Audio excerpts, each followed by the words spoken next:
माँ भारती का जय घोष आज उस धरा पर हो रहा है जिस धरती ने असम के प्रति सांस्कृतिक इतिहास रचा, जिस धरती से असम के कल्याण की सतत बातें उठी और आज वही धरती विकास के लिए एक बेटी को प्रत्याशी बनाकर हाथ में कमल का फूल दिए, ये विश्वास आपके सामने व्यक्त करने आई है कि अगर विकास को हर घर पहुंचाना है तो कमल का बटन दबाना है और सुरभि जी को जिताना है। इस मंच की आज शोभा बढ़ा रहे हैं हमारे वरिष्ठ नेता एवं सांसद कामाख्या प्रसाद ताशा जी। इस मंच की शोभा को बढ़ा रहे हैं हमारी प्रदेश की महिला मोर्चा अध्यक्षा आदरणीय अपराजिता जी।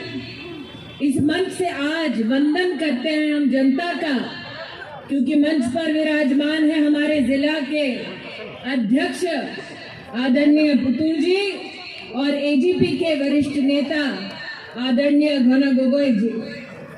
आज ये हमारा सम्मान है, ये हमारा अभिमान है कि भीषण गर्मी के बावजूद आज महिलाएं स्नेह भरे आशीर्वाद को सुरभि जी तक पहुंचा रही हैं और सम्मानित भाई आज इस विश्वास के साथ यहाँ पधारे हैं कि आज इस मंच पर जो नेतृत्व विराजमान है उस नेतृत्व के माध्यम से ही असम का, इस विधानसभा क्षेत्र का संपूर्ण विकास संभव है।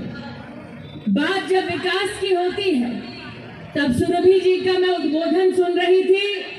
उन्होंने शिवसागर का इतिहास कांग्रेस की दृष्टि से प्रतिस्थापित किया।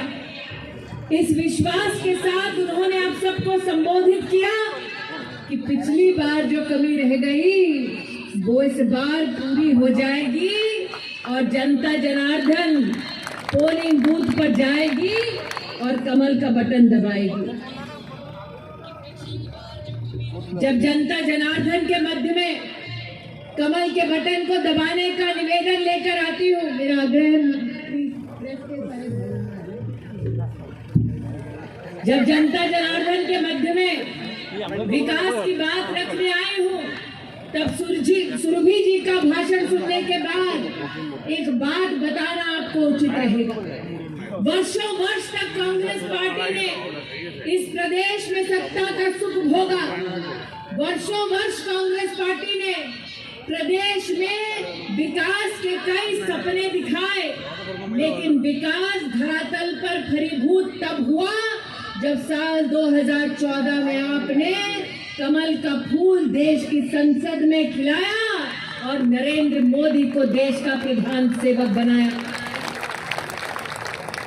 यह सत्य है कि कांग्रेस पार्टी के एक नेता को चुनकर आपने दिल्ली भेजा था जो देश के प्रधानमंत्री बने थे, लेकिन कांग्रेस पार्टी की केंद्र में सरकार होने के बावजूद उस नेतृत्व के चलते अगर आप 13th फाइनेंस कमीशन के आवंटन को देखें तो 60,000 करोड़ रुपया भी कांग्रेस की केंद्र की सरकार ने असम के विकास के लिए नहीं भेजा था। सुरभि जी, जब आप बात करती हैं मेडिकल कॉलेज की, इंजीनियरिंग कॉलेज की, यूनिवर्सिटी की, विकास के काम तो तभी संभव हो पाएंगे जब केंद्र की सरकार से, देश की सरकार से प्रदेश की जनता के लिए पैसे आएंगे। इसलिए आज मेरा ये गौरव है ये कहते हुए कि नरेंद्र मोदी जी को 2019 के चुनाव में आपने फिर से जितवाकर देश का प्रधान सेवक बनाया और हाल में 15 वित्तीय आयोग की वजह से, 15th फाइनेंस कमीशन की वजह से 1,70,000 करोड़ रुपया असम के विकास के लिए नरेंद्र मोदी की सरकार ने असम के लिए सुनिश्चित किया। कहाँ कांग्रेस पार्टी की केंद्र की सरकार जो 60,000 करोड़ रुपया भी नहीं दे सकती थी असम के लिए, और कहाँ मोदी जी की सरकार जिन्होंने 1,70,000 करोड़ रुपया आपके विकास के लिए, गरीब के कल्याण के लिए, असम की जनता के लिए सुनिश्चित किया। लेकिन निर्णय आपको करना है। दिल्ली से ये पैसा असम की तिजोरी में आएगा, लेकिन जनता तक तभी पहुंच पाएगा जब जनता पोलिंग बूथ पर 27 को जाएगी और कमल का बटन दबाएगी। आज जनता जनार्दन यहाँ उपस्थित है। मैं आपसे 2-3 प्रश्न करना चाहती हूँ। कोविड की महामारी इतनी भयंकर आई, पूरी दुनिया में एक ही चिंता थी, एक ही प्रश्न था कि हिंदुस्तान की 130 करोड़ की जनता इस महामारी से कैसे जूझ पाएगी। पूरी दुनिया में एक ही चर्चा थी कि यहाँ पर 80 करोड़ जनता हर दिन किसी न किसी संघर्ष से गुजरती है। उस 80 करोड़ जनता का पेट कैसे भर पाएगा। आज ये गर्व के साथ भारतीय जनता पार्टी के कार्यकर्ता कहते हैं कि केंद्र में पहली बार एक ऐसी मानवीय सरकार आई जिसके प्रधानमंत्री ने ये घोषणा की कि हम 80 करोड़ नागरिकों को 8 महीने तक का मुफ्त राशन घर घर जाकर पहुंचाएंगे। जितने गरीब परिवारों को आप जानते हैं, मोदी और भारतीय जनता पार्टी की सरकार ने गरीब परिवार तक 8 महीने मुफ्त राशन पहुंचाया। ये बात कोई नहीं झुठला सकता। प्रश्न ये उठता है कि दिल पर हाथ रखकर कहो, अगर दिल्ली में कांग्रेस की सरकार होती तो क्या 80 करोड़ गरीब हिंदुस्तानियों को 8 महीने का मुफ्त राशन मिलता? मिलता? मिलता? मिलता? अरे आप ही के जवाब में तो भविष्य का एक बहुत बड़ा जवाब है कि जनता भी जानती है कि कांग्रेस केंद्र में होती तो गरीब की किस्मत का लिखा हुआ अनाज लूट लेती और 8 महीने गरीब को राशन मुफ्त में ना देती। ये मोदी की सरकार है, भारतीय जनता पार्टी की सरकार है, जिसने देश के 80 करोड़ नागरिकों तक, असम की गरीब जनता तक 8 महीने का मुफ्त राशन पहुंचाया। एक सवाल और आपसे करती हूं। साल 2014 में नरेंद्र मोदी जी की जब सरकार बनी तो नरेंद्र मोदी जी ने आह्वान किया कि इस देश के हर गरीब का बैंक का खाता खुलेगा। आपको याद दिलाती हूँ, तब कांग्रेस पार्टी ने मजाक उड़ाते हुए कहा था कि गरीब का खाता खोलकर क्या हो जाएगा। नरेंद्र मोदी ने यह आह्वान किया था कि इस देश ने कांग्रेस का वो नेतृत्व देखा है जब कांग्रेस के एक वरिष्ठ नेता ने कहा कि दिल्ली से रुपया चलता है तो गरीब तक पहुंचते पहुंचते 10 पैसा हो जाता है। इसका मतलब कांग्रेस के नेता ने सार्वजनिक रूप से स्वीकार किया कि कांग्रेस के कार्यकर्ता, कांग्रेस की पार्टी ही 90 पैसा खा जाती है। नरेंद्र मोदी ने आह्वान किया कि देश की गरीब जनता के लिए बैंक का खाता खोला जाए और देश के 40 करोड़ से ज्यादा हिंदुस्तानियों का जनधन योजना के माध्यम से राष्ट्र के इतिहास में पहली बार बैंक का खाता खुला। आज ये कहते हुए मेरा गौरव है कि जनधन योजना के माध्यम से 1,80,00,000 से ज्यादा बैंक का खाता असम के गरीब परिवारों और नागरिकों का भी खुला। और जब कोविड की महामारी आई तो देश में 22 करोड़ गरीब बहनों के बैंक के खाते में 30,000 करोड़ रुपया भेजने का काम अगर किसी ने किया तो उस नेता का नाम नरेंद्र दामोदर दास मोदी है। आज जनता जनार्दन से कहती हूँ, दिल पर हाथ रखकर बताओ, अगर केंद्र में कांग्रेस की भ्रष्ट सरकार होती तो क्या 22 करोड़ गरीब महिलाओं को देश में 30,000 करोड़ रुपया उनके बैंक के खाते में मिलता? मिलता? मिलता? अरे ये पब्लिक है, सब जानती है कांग्रेस के चोरों को अच्छी तरह पहचानती है। और इसलिए आज आपसे कहने आई हूं, अरुणोदय स्कीम जो असम में चल रही है, जनधन योजना जो केंद्र से चल रही है, इन सारी योजनाओं का सार यही है कि वर्षों वर्ष कांग्रेस पार्टी ने लूटा है देश की जनता को।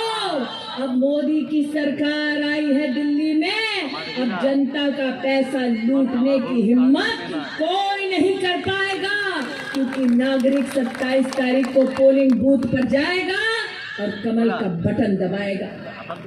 आज कामाख्या को मैं बोल रही थी कि कांग्रेस पार्टी जीत के सपने देख रही है, लेकिन घर ही नहीं संभाल पा रही। कांग्रेस की आज हालत यह है कि एक कमरे में बैठकर उनके नेता एक दूसरे की आंखों को नहीं सुहाते, वो जनता को क्या खाक प्रभावित कर पाते।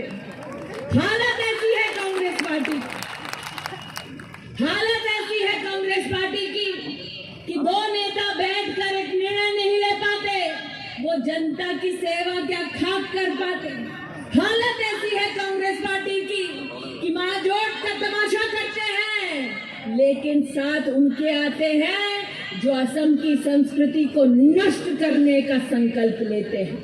हालत ऐसी है कांग्रेस पार्टी की कि कभी आकर चाय बागान में पत्ते निकालते हैं और उस पत्ते में अपनी किस्मत को देखते हैं। इसलिए आज आपसे कहने आई हूं कि जिनकी अपनी नैया डूब रही हो, वो जनता की नैया क्या खाक पार लगाएगी, क्योंकि यही जनता 27 तारीख को पोलिंग बूथ पर जाएगी, कमल का बटन दबाएगी और भारतीय जनता पार्टी को जिताएगी। आज सुरभि जी ने चर्चा की कॉलेज की, सुरभि जी ने चर्चा की यूनिवर्सिटी की, लेकिन सत्य तो यह है सुरभि जी, कॉलेज और यूनिवर्सिटी तो बड़ी बात है।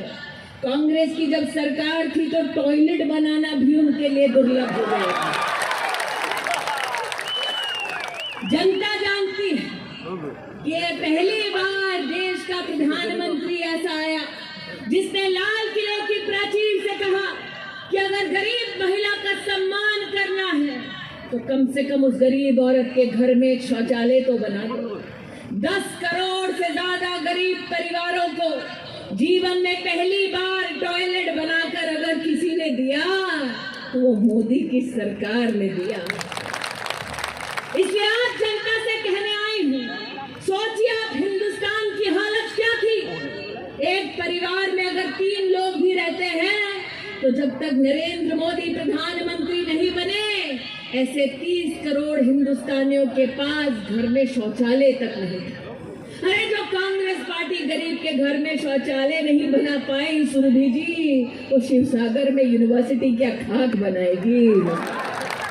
और इसलिए आज आपसे कहने आई हूं कि जिन लोगों ने गरीब के खाते तक पैसा पहुंचाया, जिन लोगों ने गरीब के घर में टॉयलेट बनवाया, जिन लोगों ने असम के इतिहास में पहला एम्स ला कर दिया, उस भारतीय जनता पार्टी को आप आशीर्वाद दें। 27 तारीख को पोलिंग बूथ पर जाएं, कमल का बटन दबाएं। आज यही निवेदन लेकर आपके सम्मुख आई हूं। जाने से पहले कहना चाहूंगी, पिछली बार गलती हुई थी, इस बार गलती ना होने पाए। जैसा कि कामाख्या ने कहा, पद्म फूल को याद रखना चाहिए। और पद्म फूल की जब उपासना होती है, जब पद्म फूल की प्रार्थना होती है, तो कामाख्या क्या पाते हैं कि लक्ष्मी के सामने जब शीश झुकाते हैं तो माँ लक्ष्मी को पद्म फूल पर विराजित पाते हैं। और लक्ष्मी जब घर आती है, लक्ष्मी जब घर आती है तो कांग्रेस का हाथ पकड़कर नहीं आती, लक्ष्मी आती है तो कमल पर बैठ कर आती है। इसलिए अगर लक्ष्मी को घर लाना है तो कमल का बटन दबाना है, इस विश्वास के साथ कि आप लक्ष्मी को घर ले आएंगे, लाएंगे, लाएंगे। लक्ष्मी को